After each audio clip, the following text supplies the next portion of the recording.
नमस्कार दोस्तों, आज मैं बात करने वाला redemption of preference share chapter की। इस चैप्टर में हम लोग समझते हैं कि प्रेफरेंस शेयर को रिडीम करते समय किन किन बातों का ध्यान रखना है और कैसे करना है सही तरीके से। सबसे पहले देखते हैं इस बैलेंस शीट को। बैलेंस शीट में दो तरह के फंड होते हैं, एक होता है ओन फंड और एक होता है लोन फंड। ओन फंड जिसमें मालिकों का पैसा रहता है, लोन फंड जो हम लोग बाजार से पैसे उठाए हुए होते हैं। तो ओन फंड में आता है इक्विटी शेयर, प्रेफरेंस शेयर और रिजर्व्स, और लोन फंड्स में आते हैं डिवेंचर्स, लोन्स एट्सेट्रा। तो यहाँ देखिए, अगर हम लोग रिडीम करते हैं प्रेफरेंस शेयर को, तो प्रेफरेंस शेयर तो बैलेंस शीट से गायब हो जाएगा और ये ओन फंड को घटा देगा। जैसे ओन फंड को घटा देगा तो लोन फंड और ओन फंड के बीच का जो रेशियो है, जिसको हम लोग डेट इक्विटी रेशियो बोलते हैं, वो बिगड़ जाएगा।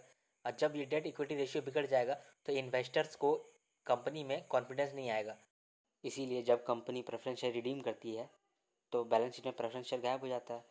तो डेट इक्विटी रेशियो को मेंटेन रखने के लिए वो या तो अनडिस्ट्रीब्यूटेड प्रॉफिट को कैपिटलाइज कर देती है या तो फ्रेश इशू ऑफ शेयर निकालती है, ताकि इक्विटी शेयर बढ़ जाए। प्रेफरेंस शेयर भले ही ख़त्म हो जाए, लेकिन इक्विटी शेयर बढ़ जाए और डेट इक्विटी रेशियो मेंटेन हो जाए। तो क्या क्या मेथड है रिडेम्पशन ऑफ प्रेफरेंस शेयर करने का, ताकि बैलेंस शीट पर भी कोई इफेक्ट नहीं पड़े और डेट इक्विटी रेशियो पर भी कोई इफेक्ट नहीं पड़े। कैपिटलाइजेशन ऑफ अनडिस्ट्रीब्यूटेड प्रॉफिट, यानी कि जो रिजर्व सरप्लस में पड़ा हुआ है उसको कैपिटलाइज कर देंगे। और दूसरा फ्रेश इशू ऑफ शेयर्स, तीसरा कॉम्बिनेशन ऑफ बोथ। सेक्शन 52 कहता है कि आपको कहाँ का यूज़ करना है सिक्योरिटी प्रीमियम को। अब यूज़ कर सकते हैं फुल्ली पेड अप बोनस के इशू पे, प्रिलिमिनरी एक्सपेंसेस को राइट ऑफ करने में, डिवेंचर और सिक्योरिटी पे discount allowed commission paid expenses होता है उसको राइट ऑफ करने में, प्रीमियम और रिडेम्पशन ऑफ प्रेफरेंस शेयर और प्रीमियम और रिडेम्पशन ऑफ डिवेंचर के पेमेंट पे भी आप यूटिलाइज करते हैं सिक्योरिटी प्रीमियम को। बायबैक के समय भी आप यूज़ कर सकते हैं सिक्योरिटी प्रीमियम को। लेकिन यहाँ पर एक प्रोविजो है कि जिस कंपनी में भी एएस अंडर सेक्शन 133 लगता है, वहाँ पर सिक्योरिटी प्रीमियम यूज़ नहीं हो सकता है for write off preliminary expenses और for payment of premium on redemption of preference share and debenture. याद रखिएगा इस पॉइंट को। सिक्योरिटी प्रीमियम यूज़ नहीं होगा कब? जब हम लोग प्रिलिमिनरी एक्सपेंसेस को राइट ऑफ कर रहे हैं तब, और दूसरा केस जब हम लोग premium redemption of preference share और डिवेंचर पेमेंट कर रहे हैं तब। सारे क्वेश्चन में यही एज्यूम करेंगे कि कंपनी पे एएस अप्लाई नहीं होता है, इसकी वजह से हम लोग प्रीलिमिनरी एक्सपेंसेस को राइट ऑफ नहीं करेंगे और premium on redemption of preference share और premium on redemption of debenture का पेमेंट पर भी हम लोग सिक्योरिटी प्रीमियम को यूटिलाइज नहीं करेंगे। इस चैप्टर में बेसिकली क्वेश्चन आता है जर्नल एंट्रीज पे। रिडेम्पशन ऑफ प्रेफरेंस शेयर का जर्नल एंट्री पास करो। उसके लिए एक ट्रिक है, preference share capital plus premium is equal to preference share holder. Preference share capital का मतलब कितना कैपिटल हम लोग रिडीम कर रहे हैं, उसमें कितना प्रीमियम दे रहे हैं, plus premium is equal to preference share holder, यानी कि टोटल में हम लोग प्रेफरेंस शेयर होल्डर को कितना रुपया देना चाहते हैं। तो यहाँ पर देखिए, अगर मान लीजिए प्रेफरेंस शेयर कैपिटल 1 लाख का है, तो जब भी रिडेम्पशन करते हैं प्रेफरेंस शेयर कैपिटल का, तो दो तरीका है। पहला मेथड है कि फ्रेश इशू करो, दूसरा मेथड है कि अनडिस्ट्रीब्यूटेड प्रॉफिट को कैपिटलाइज करो। तो फ्रेश इशू तो हम लोग जानते हैं, लेकिन अनडिस्ट्रीब्यूटेड को कैसे कैपिटलाइज करते हैं यहाँ देखिए। जो भी अनडिस्ट्रीब्यूटेड प्रॉफिट एंड लॉस होता है, जैसे कि जनरल रिजर्व हो गया, पीएनएल हो गया, डीईआर हो गया, आईएआर हो गया, रिजर्व फंड हो गया, ये सबको कैपिटलाइज करना पड़ता है दूसरा मेथड में। तो ये सबको कैपिटलाइज कैसे करते हैं, ये सबको हम लोग ट्रांसफर कर देते हैं सीआरआर में। सीआरआर मतलब कैपिटल रिटेंशन रिजर्व। इस और कैपिटलाइज हो जाता है, क्यों? क्योंकि CRR is only allowed to issue fully paid up bonus share. CRR का यूज़ हम लोग fully paid up bonus share के लिए करते हैं। इसका मतलब कि हम लोग कैपिटलाइज ही कर रहे हैं अभी अनडिस्ट्रीब्यूटेड प्रॉफिट को। जितना भी अमाउंट हम लोग रिडीम करना चाहते हैं प्रेफरेंस शेयर कैपिटल से, उस अमाउंट को वापस हम लोग रिकवरी करते हैं दो मेथड से, या तो फ्रेश इशू करते हैं या फिर कैपिटलाइज करते हैं, यानी कि सीआरआर में डालते हैं अनडिस्ट्रीब्यूटेड प्रॉफिट को। तो यहाँ पर भी अगर 1 लाख का हम लोग प्रेफरेंस शेयर कैपिटल को रिडीम कर रहे हैं, तो या तो फ्रेश इशू से हम लोग को उठाना पड़ेगा 1 लाख, या फिर कैपिटलाइज करना पड़ेगा 1 लाख। तो यहाँ पर हम लोग दोनों कर रहे हैं। पहले फ्रेश इशू कर रहे हैं 50,000 का, तो कर लिया हम लोगों ने। अब और 50,000 का रिकवरी बाकी है, तो वो कैसे करेंगे? वो करेंगे हम लोग कैपिटल रिजर्व में डाल के, यानी कैपिटलाइज करके। तो जनरल प्रॉफिट से यानी अनडिस्ट्रीब्यूटेड प्रॉफिट से उठाते हैं रुपए और उसे डालते हैं हम लोग सीआरआर अकाउंट में। कैसे करेंगे? सबसे पहले जनरल रिजर्व में जितना भी बैलेंस पड़ा हुआ है उससे सारा अमाउंट निकालने की कोशिश करेंगे। उसके बाद अगर उससे निकल जाता है तो फिर पीएनएल का यूज़ करेंगे। यहाँ पर 40,000 बैलेंस है जीआर का, यानी जनरल रिजर्व का, तो उससे 40,000 निकाल लेंगे और 10,000 बाकी है, 10,000 हम लोग पीएनएल से निकाल लेंगे। तो 50,000 इधर से रिकवर कर लिए और फ्रेश इशू से 50,000 रिकवर कर लिए थे। यानी कि जितना रुपया हम लोग का गया था, जितना प्रेफरेंस शेयर कैपिटल गया था, उतना को फिर से हम लोग कैपिटलाइज कर दिए हैं। इससे हम लोगों का डेट इक्विटी रेशियो पे कोई फ़र्क नहीं पड़ा और मेंटेन कर लिए हम लोग डेट इक्विटी रेशियो को। अब अगला है कि प्रीमियम को कहाँ से एडजस्ट करेंगे। 10,000 का जो प्रीमियम पे कर रहे हैं उसको हम लोग पीएनएल से एडजस्ट करेंगे, क्योंकि सिक्योरिटी प्रीमियम से नहीं कर सकते हैं। क्योंकि हम लोग यही एज्यूम करते हैं कि कंपनी में एएस अप्लाई हो रहा होगा, इसीलिए कंपनी सिक्योरिटी प्रीमियम को दो जगह यूज़ नहीं कर सकता है। एक पहला तो यूज़ नहीं कर सकता है for redemption of preference share और रिडेम्पशन ऑफ डिवेंचर के केस में, और दूसरा प्रिलिमिनरी एक्सपेंसेस को राइट ऑफ करने के केस में। इसीलिए यहाँ पर सिक्योरिटी प्रीमियम तो यूज़ नहीं कर सकते, इसीलिए हम लोग पीएनएल को यूज़ किए हैं। अब इसके बाद हम लोगों को एंट्री करना है, तो एंट्री के लिए हम लोगों ने उस चार्ट में ही नंबरिंग कर दिया 1 2 3 4 5। पहले करेंगे ड्यू का एंट्री पास करेंगे, दूसरा प्रीमियम एडजस्टेड का, तीसरा सीआरआर में डालेंगे, चौथा फ्रेश इशू करेंगे और पांचवा प्रेफरेंस शेयर को पेमेंट कर देंगे। एंट्री पास होगा ड्यू का, preference share capital debit premium debit to preference share holder, ये अमाउंट पेएबल है। दूसरा premium adjusted PNL account debit to premium 10,000। फिर सीआरआर क्रिएट करेंगे, general reserve debit 40,000, PNL debit 10,000, फिर सीआरआर 50,000। फिर फ्रेश इशू करेंगे, bank account debit to equity share capital, फिर payment of preference share holder करेंगे, preference share holder account debit to bank. इस question को देखिए, इस क्वेश्चन में कह रहा है कि Hinduja company limited 5,000 preference share को रिडीम करना चाहता है, जिसका वैल्यू है 100 रुपया each, fully paid up. Fully paid up is important क्योंकि पार्टली पेड अप को हम लोग रिडीम करते ही नहीं है। फिर कह रहा है कि हम लोगों को प्रेफरेंस शेयर रिडीम करना है जिसका वैल्यू है 100 रुपया ईच, फुल्ली पेड अप, और रिडीम करना है इक्विटी शेयर को इशू करके। जब भी हम लोग प्रेफरेंस शेयर कैपिटल को रिडीम करते हैं तो दो तरीका होता है, एक पहला तरीका कि फ्रेश इशू निकालते हैं और दूसरा तरीका कि अनडिस्ट्रीब्यूटेड प्रॉफिट को कैपिटलाइज करते हैं सीआरआर में डाल के। यहाँ पर क्या कर रहे हैं, यहाँ पर हम लोग इक्विटी शेयर को इशू कर रहे हैं। ओके, सबसे पहले ये वाला चार्ट बनाते हैं, PSC plus premium is equal to PSH. Preference share capital 5 lakh का हम लोग रिडीम कर रहे हैं, कैसे कर रहे हैं, इक्विटी शेयर से कर रहे हैं।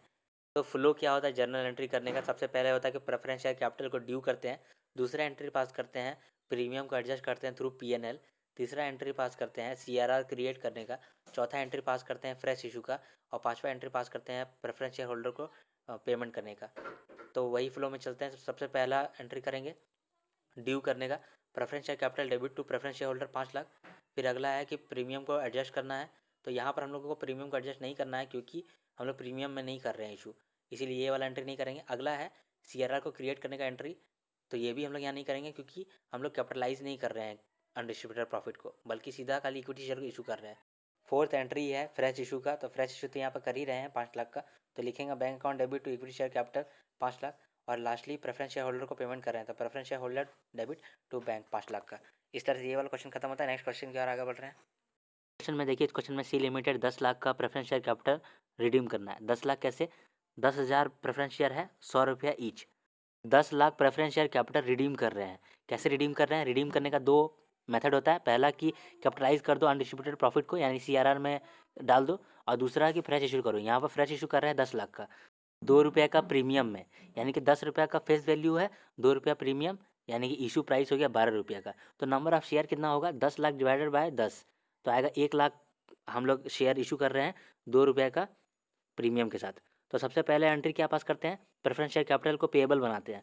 दूसरा एंट्री पास करते हैं, अगर प्रीमियम में प्रेफरेंस शेयर कैपिटल को इशू कर रहे होंगे तो प्रीमियम का एंट्री पास करते हैं। तीसरा एंट्री मारते हैं सीआरआर क्रिएट करने का, और चौथा एंट्री मारते हैं फ्रेश इशू का, और लास्टली पांचवा एंट्री मारते हैं प्रेफरेंस शेयर होल्डर को पेमेंट करने का। तो यहाँ सबसे पहला एंट्री मारते हैं पहले preference share capital to preference share holder 10 lakh का। दूसरा एंट्री मारेंगे तो दूसरा एंट्री प्रीमियम का होता है, यहाँ तो प्रीमियम में नहीं इशू कर रहे हैं, याद रखिएगा हम लोग प्रेफरेंस शेयर को प्रीमियम में इशू नहीं कर रहे हैं, इक्विटी शेयर को कर रहे हैं, तो प्रेफरेंस शेयर का प्रीमियम का तो एंट्री नहीं होगा। तीसरा एंट्री होता है सीआरआर क्रिएट करने का, तो यहाँ ये वाला मेथड यूज़ नहीं कर रहे हैं हम लोग सीआरआर क्रिएट करने वाला। चौथा एंट्री मारना पड़ेगा इक्विटी शेयर का इशू करने पे, तो यहाँ पर इक्विटी शेयर तो इशू कर रहे हैं, तो इसका एंट्री मारेंगे, कैसे मारेंगे, bank account debit 12 lakh to equity share 10 lakh to security premium 2 lakh.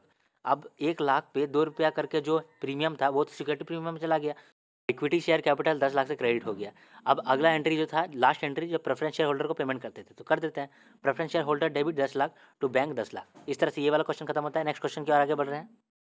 Question को देखिए, इस क्वेश्चन में कह रहा है कि एबीसी लिमिटेड का बैलेंस शीट एक्सट्रैक्ट में से शेयर कैपिटल है 4 लाख, प्रेफरेंस शेयर कैपिटल है 1 लाख, रिजर्व और सरप्लस में कैपिटल रिजर्व है 50,000 का, सिक्योरिटी प्रीमियम 50,000 का, जनरल रिजर्व है 75,000 का, पीएनएल है 35,000 का, और कह रहा है कि प्रेफरेंस शेयर को रिडीम करना है by utilisation of reserve, by utilisation of reserve यानी कि सीआरआर क्रिएट करके तो करना है। चलिए सबसे पहले एक चार्ट बनाते हैं, PSC plus premium is equal to preference share holder. तो प्रेफरेंस शेयर कैपिटल 1 लाख है, प्रीमियम में तो पे नहीं कर रहे हैं, पार में ही कर रहे हैं, तो प्रीमियम में कुछ नहीं आएगा, is equal to preference share holder 1 lakh. अब प्रेफरेंस शेयर कैपिटल को हम लोग कैसे रिडीम कर रहे हैं, इक्विटी शेयर का इशू करके नहीं, सीआरआर क्रिएट करके। तो सीआरआर कैसे क्रिएट होगा, कैपिटल रिजर्व से सीआरआर होता है, नहीं होता है कैपिटल रिजर्व से। सिक्योरिटी प्रीमियम से होता है, नहीं होता है, हम लोग पहले ही जाने हैं हम लोग। जनरल रिजर्व से होता है, हाँ, तो जनरल रिजर्व से जितना हो सकता है उसको ट्रांसफ़र कर लो। 75,000 हम लोग जनरल रिजर्व से ट्रांसफ़र करेंगे, बाकी बचा 25,000 वो हम लोग पीएनएल से ट्रांसफ़र करेंगे, ताकि 1 लाख ट्रांसफ़र कर दें। ठीक है, अब हम लोग सबसे पहला एंट्री पास करते हैं पेबल बनाने के लिए, तो preference share capital to preference share holder 1 lakh. अब अगला एंट्री था प्रीमियम को एडजस्ट करने का पीएनएल से, प्रीमियम तो पे नहीं कर रहे हैं। अब हम लोगों को तीसरा एंट्री था सीआरआर क्रिएट करने का, करते हैं। General reserve debit 75,000, PNL debit 25,000 to capital redemption reserve 1 lakh. अब चौथा था कि हम लोग अगर फ्रेश इशू लाते तो चौथा एंट्री में फ्रेश इशू का एंट्री मारते थे। अब वो तो है नहीं, तब पांचवा एंट्री में जाता है। पांचवा एंट्री था प्रेफरेंस शेयर होल्डर को पेमेंट करने का, तो वही करते हैं। Preference share holder debit to bank 1 lakh. इस क्वेश्चन में हम लोगों को 1 लाख का प्रेफरेंस शेयर कैपिटल को रिडीम करना है 10% प्रीमियम के साथ, और कह रहा है अनडिस्ट्रीब्यूटेड रिजर्व एंड सरप्लस में जनरल रिजर्व है 80,000 का, जिसमें से कि 20,000 हम लोग यूज़ नहीं कर सकते हैं। प्रॉफिट एंड लॉस अकाउंट 20,000 का है। इन्वेस्टमेंट अलाउंस रिजर्व 10,000 का है, जिसमें से कि 5,000 यूज़ नहीं कर सकते हैं। सिक्योरिटी प्रीमियम है 2,000 का, और कैश है 98,000 का। और कहता है रिडीम करो। For the purpose of redemption the director are empowered to make fresh issue of equity share at par after utilising the undistributed reserve and surplus.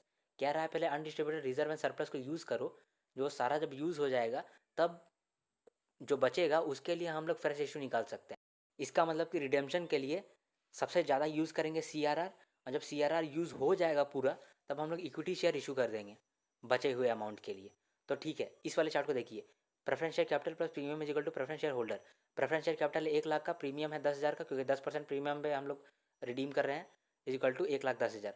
तो ये जो 1 लाख प्रेफरेंस शेयर कैपिटल है, इक्विटी शेयर कितना issue करेंगे और CRR कितना use करेंगे। CRR देखिए, जनरल रिजर्व का सबसे पहले ट्रांसफर करते हैं। 80,000 का जनरल रिजर्व में है, लेकिन 80,000 में 20,000 का तो यूज़ नहीं कर सकते हैं, यानी 60,000 का यूज़ कर सकते हैं। तो जनरल रिजर्व में 60,000 आया। पीएनएल अकाउंट में 20,000 है, लेकिन इस 20,000 में 10,000 तो हम लोग प्रीमियम के लिए एडजस्टमेंट करेंगे, इसीलिए प्रीमियम के लिए पीएनएल ले लिए 10,000 का, और यहाँ पर पीएनएल बचा 10,000 का, तो 10,000 ऐड किए। उसके बाद इन्वेस्टमेंट अलाउंस रिजर्व में 10,000 का बैलेंस था, लेकिन 10,000 बैलेंस में 5,000 को यूज़ नहीं कर सकते हैं, तो 5,000 यूज़ कर सकते हैं बाकी सीआरआर में डालने के लिए। तो सीआरआर में डालने के लिए कितना यूज़ कर पाए, जनरल रिजर्व से 60,000, पीएनएल से 10,000 और इन्वेस्टमेंट अलाउंस रिजर्व से 5,000, यानी कि टोटल 75,000 यूज़ कर पाए अनडिस्ट्रीब्यूटेड प्रॉफिट से। तो कितना बच रहा है अभी भी, 1 लाख में 75,000 तो हम लोग कर लिए जुगाड़, लेकिन 25,000 को इक्विटी शेयर करना ही पड़ेगा। ओके ठीक है, और प्रीमियम जो 10,000 का था उसको जो एडजस्ट करते हैं पीएनएल से, उसको एडजस्ट करेंगे। तो अब एंट्री करते हैं। सबसे पहला एंट्री होता है कि पेबल बनाने का, तो preference share capital debit 1 lakh, premium debit 10,000 to preference share holder 1,10,000। दूसरा एंट्री मारते हैं प्रीमियम को एडजस्ट करने का, तो PNL account debit 10,000 to premium 10,000। तीसरा एंट्री मारते हैं सीआरआर क्रिएट करने का, मारते हैं general reserve debit 60,000, PNL debit 10,000, investment allowance reserve debit 5,000 to CRR 75,000। चौथा एंट्री मारते हैं फ्रेश इशू का, तो bank account debit to equity share capital 25,000, और पांचवा एंट्री मारते हैं पेमेंट का, preference share holder debit to bank 1,10,000। इस क्वेश्चन में कह रहा है कि सी लिमिटेड प्रेफरेंस शेयर को रिडीम करने वाला है, 3 लाख का प्रेफरेंस शेयर कैपिटल को रिडीम करेगा 10% प्रीमियम में, और कह रहा है कि इक्विटी शेयर कैपिटल इशू करेगा 2.5 लाख का, और डिबेंचर भी इशू करेगा 1 लाख का। जर्नल एंट्री पास करने के लिए कह रहा है, तो सबसे पहले इस वाले चार्ट को बनाएंगे। Preference share capital plus premium is equal to preference share holder.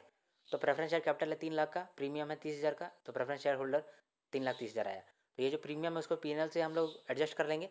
और प्रेफरेंस शेयर कैपिटल को रिडीम करने का दो तरीका होता है, इक्विटी शेयर इशू करके, सीआरआर को यूज़ करके। इक्विटी शेयर तो इशू कर ही रहे हैं 2.5 लाख का, और सीआरआर को यूज़ करना है, तो इक्विटी शेयर 2.5 लाख का यूज़ कर रहे हैं, तो 50,000 हम लोग सीआरआर का यूज़ करेंगे। तो ये वाला चार्ट जैसे बन गया, हम लोग एंट्री करते हैं। सबसे पहला एंट्री होता है पेबल बनाने के लिए, तो preference share capital debit 3 lakh, premium 30,000 to preference share holder 3,30,000। दूसरा एंट्री प्रीमियम को एडजस्ट करने का, तो पीएनएल डेबिट टू प्रीमियम 30,000। तीसरा एंट्री सीआरआर बनाने का, तो पीएनएल डेबिट 50,000 टू सीआरआर 50,000। चौथा एंट्री इक्विटी शेयर इशू करने का, bank account debit to equity share capital 2.5 lakh. पांचवा एंट्री प्रेफरेंस शेयर होल्डर को पेमेंट करने का, preference share holder debit 3,30,000 to bank 3,30,000।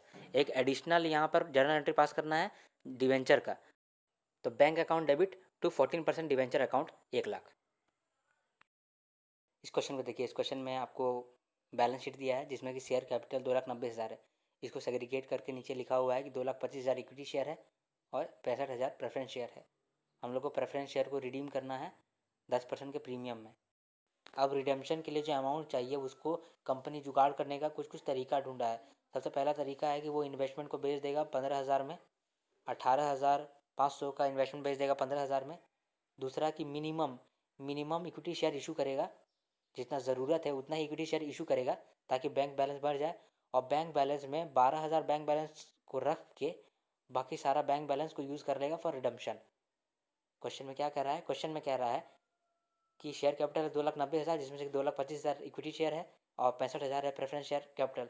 अब प्रेफरेंस शेयर कैपिटल को 10% में रिडेम्पशन करना है, जिसके लिए कंपनी सोचा है कि 15,000 का इन्वेस्टमेंट बेच देंगे और इक्विटी शेयर कैपिटल राइज करेंगे, बहुत कम करेंगे, और जब बैंक बैलेंस बढ़ जाएगा तो 12,000 को छोड़ के 12,000 के अमाउंट को छोड़ के बाकी जितना भी अमाउंट होगा उसको यूज़ कर लेंगे फॉर रिडेम्पशन। अब सॉल्यूशन देखते हैं। सॉल्यूशन देखने से ही क्वेश्चन भी क्लियर होगा, आंसर भी क्लियर होगा। अब आंसर को देखिए, सबसे पहले तो हम लोग चार्ट बनाते हैं। PSC plus premium is equal to preference share holder. Preference share capital है 65,000 का, 10% प्रीमियम यानी 6500 जोड़ करके प्रेफरेंस शेयर होल्डर को पेमेंट करना 71,500। प्रीमियम जो है वो पिनल से एडजस्ट होता है। अब यह क्वेश्चन में कह रहा था कि हम लोगों को minimum equity share capital issue करना है ताकि कैश भी बचा रहे 12,000 का और हम लोग का काम भी हो जाए। तो सबसे पहले कैश अकाउंट बनाते हैं। To balance BD 31,000, to balance CD 12,000। 12,000 को हम लोग को रखना है, इसीलिए बाय बैलेंस CD 12,000 लिख दिए। अब टू इन्वेस्टमेंट से 15,000 का अमाउंट आया था तो टू इन्वेस्टमेंट 15,000 लिख दिए, और प्रेफरेंस शेयर होल्डर को 71,500 देना है तो बाय प्रेफरेंस शेयर होल्डर 71,500 आया। अब यहाँ पर बैलेंसिंग फिगर आता है 37,500, तो यही 37,500 का हम लोग का अमाउंट चाहिए कि इसका मतलब कि यही मिनिमम अमाउंट है जो कि इक्विटी शेयर से इशू करेंगे। तो इक्विटी शेयर इशू करके हम लोगों को इतना ही अमाउंट राइज करना है, कितना, 37,500 का। तो ये 37,500 लाएंगे, लेकिन 37,500 लाएंगे तो प्रीमियम पे लाएंगे। 50 रुपया जो फेस वैल्यू था उस पर नहीं, 50 रुपया फेस वैल्यू प्लस 10 रुपया प्रीमियम, यानी कि 37,500 जो है वो लाए हैं 60 रुपया का इशू प्राइस से। तो क्या एंट्री मारेंगे जब इक्विटी शेयर कैपिटल को रेज करेंगे? Bank account debit 37,500 to equity share capital to security premium. अब इक्विटी शेयर कैपिटल कितना आएगा? अगर मान लीजिए 37,500 60 रुपये पे है तो 50 रुपये पे कितना आएगा? अगर 37,500 60 रुपये का है तो 50 रुपये का कितना आएगा? 31,250। और 10 रुपये का कितना आएगा? 6,250 यूनिटरी मेथड से। तो यहाँ का एंट्री बनेगा bank account debit to equity share capital 31,250 to security premium 6,250। अब देखिए मेन चार्ट को। मेन चार्ट में हम लोग preference share capital plus premium equal to preference share holder लिखते हैं, जिसमें इसके प्रेफरेंस शेयर कैपिटल जो होता है वो हम लोग इक्विटी शेयर से इशू करके कुछ अमाउंट लाते हैं और कुछ CRR से लाते हैं। तो यहाँ पर इक्विटी शेयर से कितना इशू कर रहे हैं? अभी जो जनरल एंट्री पास किए तो उसमें हम लोग इक्विटी शेयर कैपिटल का वैल्यू निकला था 31,250। तो 31,250 हम लोग इक्विटी शेयर का इशू से ला रहे हैं। तो बाकी जो बचा 33,750 ये CRR से यूटिलाइज हो रहा होगा, इसीलिए CRR क्रिएट करना पड़ेगा 33,750 का PNL से। तो PNL में उतना है भी अमाउंट? हाँ है, क्योंकि रिजर्व बोला था कि रिजर्व में 48,000 है और रिजर्व सारा ही सारा PNL ही है। तो CRR निकालेंगे 33,750 का, इक्विटी शेयर 31,250। आप जर्नल एंट्री पास करते हैं, सबसे पहला एंट्री होता है प्रेफरेंस शेयर होल्डर को पेबल बनाने के लिए। तो preference share capital 65,000, premium on redemption 6,500 to preference share holder 71,500। उसके बाद प्रीमियम को एडजस्ट करते हैं PNL से, तो PNL account debit to premium 6500। अब CRR बनाते हैं। CRR कितना बनाना था? 33,750। तो PNL account debit to CRR 33,750। उसके बाद अब फ्रेश इशू का एंट्री करते हैं। तो bank account debit 37,500 to equity share capital 31,250 to security premium 62,50। जो पहले एंट्री किए थे वही एंट्री यहाँ पर भी लिखे। अगला लास्ट एंट्री जो कि हम लोगों को पेमेंट करना है, तो preference share holder debit to bank 71,500। Investment को सेल करने का एक एक्स्ट्रा एंट्री भी पास करना पड़ेगा। Bank account debit 15,000, PNL debit 3,500 to investment 18,500। अब बनाते हैं बैलेंस शीट। बैलेंस शीट में सबसे पहले आएगा इक्विटी एंड लायबिलिटी, जिसमें शेयर होल्डर फंड के अंदर आएगा शेयर कैपिटल, रिजर्व में सरप्लस। शेयर कैपिटल को देखते हैं। शेयर कैपिटल पहले था 2,90,000, लेकिन अभी हम लोग 31,250 का तो फिर से इशू किए, तो इक्विटी शेयर कैपिटल हो गया 2,25,000 प्लस 31,250 यानी कि 2,56,250। अब बात करते हैं रिजर्व एंड सरप्लस की। रिजर्व एंड सरप्लस में पिछले साल प्रॉफिट एंड लॉस था 48,000। इस साल प्रॉफिट एंड लॉस 48,000 में 6,500 लेस करेंगे, क्योंकि 6,500 यूज़ किए हैं प्रीमियम को एडजस्ट करने में। 33,750 लेस करेंगे, क्योंकि 33,750 यूज़ किए हैं CRR बनाने के लिए। 3,500 लेस करेंगे, क्योंकि इन्वेस्टमेंट को बेचते वक्त 3,500 का लॉस हुआ था। तो PNL का अमाउंट रहेगा 48,000 माइनस 6500 माइनस 33750 माइनस 3500 यानी 4250। अब रिजर्व एंड सरप्लस में CRR भी आ गया है क्योंकि CRR क्रिएट किया था 33750 का। और रिजर्व एंड सरप्लस में अब सिक्योरिटी प्रीमियम भी आ गया क्योंकि इक्विटी शेयर को इशू करने के समय में सिक्योरिटी प्रीमियम भी 6250 का आया था। तो रिजर्व एंड सरप्लस टोटल होता है 44250। तो बैलेंस शीट में लिख दिए 44250 रिजर्व एंड सरप्लस। अगला था करंट लाइबिलिटीज़। तो पिछले साल जितना करंट लाइबिलिटीज़ है इस साल भी उतना ही होगा 56,500। फिर एसेट्स का आया। एसेट्स में नॉन करंट एसेट्स में टेंजिबल एसेट्स जो था 345,000 इस साल भी उतना ही है। अब अगला करंट असेट्स। करंट असेट्स में पिछले साल इन्वेस्टमेंट था 18,500 का जिसको इस साल ख़त्म कर दिए हैं बेच के। और कैश एंड कैश इक्विवेलेंट था 31,000 का। इस साल कैश कितना है 12,000 का, तो कैश लिख दिए 12,000। इस तरह से बैलेंस शीट पूरा हो गया। नेक्स्ट क्वेश्चन की ओर आगे बढ़ रहे हैं। इस सवाल को देखिए। इस सवाल में बैलेंस शीट दिया हुआ है जिसमें कि प्रेफरेंस शेयर कैपिटल बोल रहा है कि 35 लाख है, 70 पेडअप यानी कि 30 रुपये अनपेड है, इसको फुल्ली पेडअप बना करके रिडीम कर पाएंगे। इक्विटी शेयर कैपिटल बोल रहा है 1 करोड़ का है, सिक्योरिटी प्रीमियम दिया है, CRR दिया है, जनरल रिजर्व दिया है। और फिर कह रहा है कि प्रेफरेंस शेयर कैपिटल को हम लोग को रिडीम करना है 5% प्रीमियम के साथ। प्रीमियम के लिए हम लोग इक्विटी शेयर को इशू करेंगे, 50,000 इक्विटी शेयर इशू करेंगे 110 रुपये पर शेयर में, जिसमें कि 20 रुपये एप्लीकेशन में पेएबल होगा और 35 रुपये अलॉटमेंट में पेएबल होगा। अलॉटमेंट के समय भी प्रीमियम भी ले रहे हैं हम लोग। तो रिडेम्पशन के लिए हम लोगों को जर्नल एंट्री पास करना पड़ेगा। तो देखते हैं सॉल्यूशन। सबसे पहले इक्वेशन बनाएंगे, preference share capital plus premium is equal to preference share holder. Preference share capital यहाँ पर 50 लाख है। कैसे? 50,000 प्रेफरेंस शेयर है, 100 रुपया ईच, तो 50 लाख प्रेफरेंस शेयर कैपिटल को रिडीम कर रहे हैं एट प्रीमियम 5% यानी कि 2.5 लाख। तो प्रेफरेंस शेयर होल्डर को कितना देना पड़ेगा? 52,50,000। अब प्रीमियम तो हम लोग एडजस्ट कर लेंगे जनरल रिजर्व के साथ। और प्रेफरेंस शेयर कैपिटल हम लोग 2 तरीक़ा से रिडीम कर सकते हैं। पहला कि इक्विटी शेयर इशू करके, दूसरा CRR को यूटिलाइज़ करके। फिर इक्विटी शेयर में हम लोगों ने एप्लीकेशन मनी रिसीव किया है, अलॉटमेंट मनी रिसीव किया है, लेकिन लास्ट अलॉटमेंट नहीं रिसीव किया है। तो जितना रिसीव किया है उतना कोई यूज़ कर सकते हैं, बाकी का CRR बनाना पड़ेगा। तो कितना रिसीव किया है इक्विटी शेयर में? एप्लीकेशन मनी हम लोग रिसीव किए हैं 10 लाख, अलॉटमेंट रिसीव किए हैं 12,50,000। अब यहाँ अलॉटमेंट में हम लोग प्रीमियम को इंक्लूड नहीं किए हैं। जो 10 रुपये का प्रीमियम अलॉटमेंट में भी इंक्लूडेड था, तो उसको हम लोग इंक्लूड नहीं किए हैं, क्योंकि तब ना हम लोग को मिलेगा कि इक्विटी शेयर कैपिटल कितना रेज़ किए हैं। प्रीमियम क्यों देखेंगे, इक्विटी शेयर कैपिटल देखना है। तो इक्विटी शेयर कैपिटल कितना रेज़ किए हैं? एप्लीकेशन में 10 लाख, अलॉटमेंट में 12,50,000। तो 50 लाख में और कितना बचता है?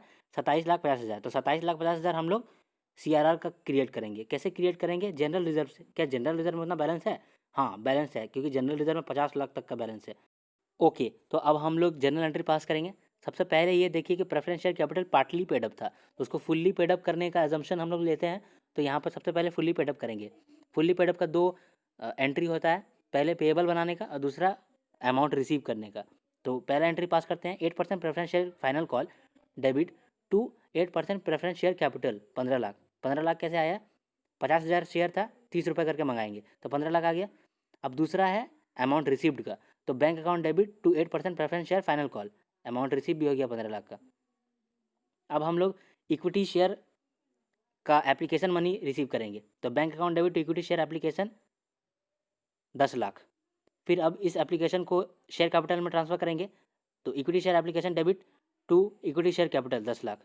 फिर अलॉटमेंट मनी रिसीव करेंगे, लेकिन अलॉटमेंट मनी में सिक्योरिटी प्रीमियम भी है, तो ध्यान से equity share allotment debit 17,50,000 to equity share capital 12,50,000 to security premium 5 lakh. अब सिक्योरिटी प्रीमियम 10 का था और हम लोग टोटल मंगा रहे हैं 50,000 शेयर, तो सिक्योरिटी प्रीमियम आता है 50,000 into 10, 5 lakh. Equity share capital आता है 50,000 इंटू 25, 12,50,000। हम लोग नेक्स्ट अब रिसीव करेंगे अलॉटमेंट मनी को, तो bank account debit to equity share allotment 17,50,000। अब हम लोग का नॉर्मल एंट्री आने वाला है प्रेफरेंस शेयर वाला। सबसे पहले क्या करेंगे? सबसे पहले प्रेफरेंस शेयर कैपिटल को ड्यू बनाएंगे, पेबल बनाएंगे। उसके बाद हम लोग प्रीमियम को एडजस्ट करेंगे। उसके बाद हम लोग कैपिटल रिजर्व, रिडेम्पशन रिजर्व को क्रिएट करेंगे।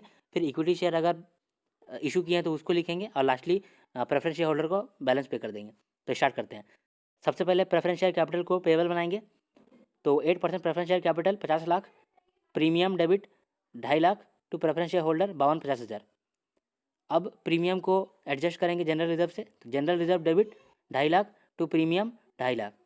अब CRR बनाएंगे, CRR बनाना था 27,50,000, तो general reserve debit to CRR 27,50,000। फिर प्रेफरेंस शेयर होल्डर को पेमेंट करना है तो preference share holder debit to bank 52,50,000। एक बार फिर से शुरुआत से करते हैं। सबसे पहले हम लोग फाइनल कॉल मंगाएंगे। 8% preference share final call 15 lakh to 8% preference share capital 15 lakh. अब हम लोग अमाउंट रिसीव करेंगे तो bank account debit to 8% preference share final call. अब हम लोग इक्विटी शेयर का एप्लीकेशन मनी मंगाएंगे तो bank account debit to equity share application. अब इक्विटी शेयर एप्लीकेशन को कैपिटलाइज करेंगे तो equity share application debit to equity share capital. अब अलॉटमेंट को ड्यू करेंगे, equity share allotment debit to equity share capital to security premium. यहाँ security premium 10 रुपये पर शेयर था तो 50,000 इंटू 10 कर दिए 5 लाख। अब अलॉटमेंट मनी को पाएंगे तो bank account debit to equity share allotment लिख दिया 17,50,000। अब हम लोग का नॉर्मल था, पहले हम लोग प्रेफरेंस शेयर कैपिटल को ड्यू करेंगे, फिर प्रीमियम को एडजस्ट करेंगे, फिर CRR क्रिएट करेंगे, फिर इक्विटी शेयर इशू करेंगे तो वो लिखेंगे और लास्टली प्रेफरेंस शेयर होल्डर को पेमेंट कर देंगे। इस क्वेश्चन में देखिए, इस क्वेश्चन में दुनिया भर का डेटा दिया है। पहले दिया है कि फ़ंड कहाँ से लाए हैं, सोर्सेस ऑफ फंड, और फिर दिया है एप्लीकेशन ऑफ फंड कि फ़ंड को कहाँ यूज़ किए हैं। तो सोर्सेस ऑफ फंड में ऑथराइज कैपिटल दिया है, issued subscribed and paid up capital दे दिया है। रिजर्व एंड सरप्लस दिया है जिसमें कि सिक्योरिटी प्रीमियम 6 लाख है, जनरल रिजर्व है 6.5 लाख, पर PNL है 40,000, डिबेंचर है 2.5 लाख का, ट्रेड पेबल है 1,70,000 का। फिर कह रहा है कि इस फंड को कहाँ कहाँ एप्लीकेट किए हैं, एप्लीकेशन ऑफ फंड कहाँ कहाँ है।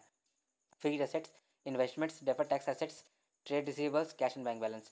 फिर कह रहा है कि 20 जून को हम लोग का AGM हुआ था जिसमें कि कुछ हम लोग रेजोल्यूशन पास किए हैं।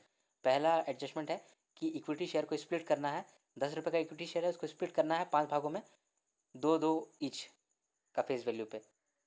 8% प्रेफरेंस शेयर को रिडीम करना है 5% प्रीमियम के साथ।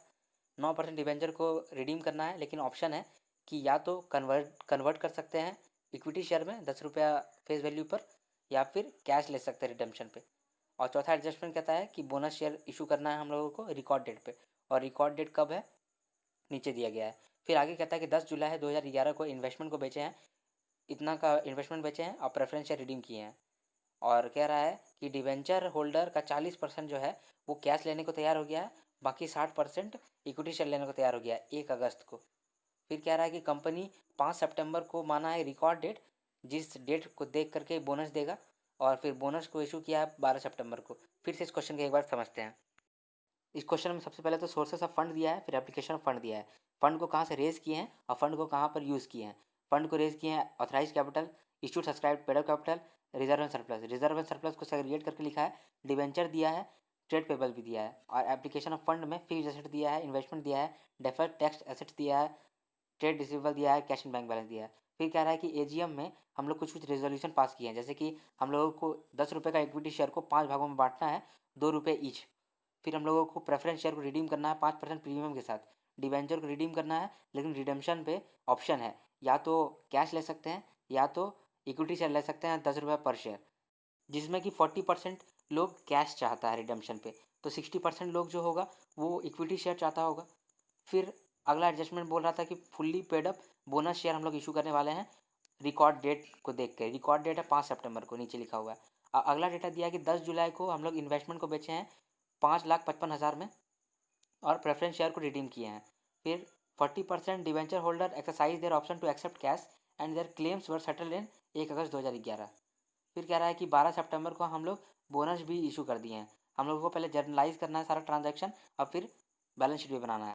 सबसे पहले स्टार्ट करते हैं कि इक्विटी शेयर को स्प्लिट करने का एंट्री। देखिए, पहले इसके लिए वर्किंग नोट बनाते हैं कि 30,000 इक्विटी शेयर था, 10 रुपये पेडअप, तो 3 लाख का हम लोगों का सब्सक्राइब्ड कैपिटल था। लेकिन अब 30,000 को हम लोग और तोड़ेंगे, और कितना 10,000 मतलब 10 रुपये पेडअप को 2 रुपये पेडअप बनाएंगे। 10 रुपये का पेडअप अगर 2 रुपये पेडअप बनाएंगे तो ऑटोमेटिकली इक्विटी शेयर 1.5 लाख हो जाएगा।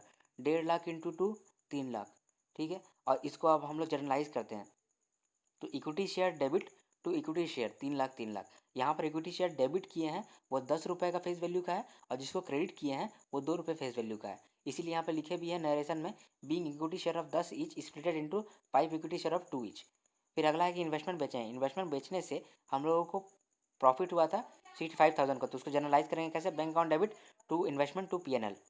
अब अगला एंट्री पास करना हम लोग को रिडेम्पशन ऑफ प्रेफरेंस शेयर के लिए। जब भी हम लोग रिडेम्पशन ऑफ प्रेफरेंस शेयर का एंट्री पास करते हैं तो सबसे पहले एक इक्वेशन बनाते हैं, preference share capital plus premium is equal to preference share holder. Preference share capital यहाँ पर 5 लाख है, 5% में के प्रीमियम में हम लोग पे कर रहे हैं, तो 5% होता है 25,000, तो 5 lakh plus 25,000 is equal to 5,25,000 हम लोग को पे करना है प्रेफरेंस शेयर होल्डर को। तो यहाँ पर बात है कि प्रेफरेंस शेयर कैपिटल को रिडीम करने का 2 तरीका था, फ्रेश इशू का और CRR बना करके करने का। फ्रेश इशू तो यहाँ पर हो नहीं रहा है, CRR बनाना पड़ेगा 5 लाख का। तो क्या 5 लाख CRR में है एक्चुअली? तो जनरल रिजर्व में हम लोग का 6.5 लाख है, हम लोग आराम से CRR क्रिएट कर लेंगे। ठीक है, अगला प्रीमियम है, प्रीमियम जो 25,000 है उसको हम जनरल रिजर्व से एडजस्ट करते हैं। तो क्या इसके लिए भी जनरल रिजर्व में है अमाउंट? हाँ, अमाउंट सफिशियंट है, तब हम लोग पे कर देंगे। इसका कैसे एंट्री होता है? सबसे पहले पेएबल बनाते हैं, फिर प्रीमियम का एडजस्ट करते हैं, फिर CRR बनाते हैं, फिर पेमेंट करते हैं। सबसे पहले करते हैं पेएबल बनाने का। 8% redeemable preference share capital premium debit to preference share holder 5,25,000। फिर अब प्रीमियम को हम लोग एडजस्ट करेंगे। General reserve account debit to premium on redemption of preference share being premium adjusted from general reserve. हम लोग PNL से भी कर सकते हैं, हम लोग यहाँ पर जनरल रिजर्व से किए हैं। फिर अगला था कि CRR बनाने का एंट्री, तो general reserve account debit to CRR account 5 lakh का लिख दिए, being CRR created out of free reserve. अब हम लोगों को पेमेंट करना है, तो preference share holder account debit to bank 5,25,000 कर दिए। अब अगला एंट्री पास करना है हम लोगों को रिडेम्पशन ऑफ डिवेंचर का। ये मोस्ट इंपॉर्टेंट पॉइंट है इस क्वेश्चन का, ध्यान से देखिए। डिवेंचर को रिडीम करना है, लेकिन ऑप्शन है डिवेंचर होल्डर लोग के पास कि या तो इक्विटी शेयर ले लो, एक इक्विटी शेयर के बदले 10 रुपये दे दो, या फिर कैश ले लो। तो 40% लोग जो है, 40% डिवेंचर होल्डर वो कैश लेना चाहता है। तो 2,50,000 का 40% यानी कि 1 लाख कैश लेना चाहता है, तो 1 लाख कैश दे देंगे।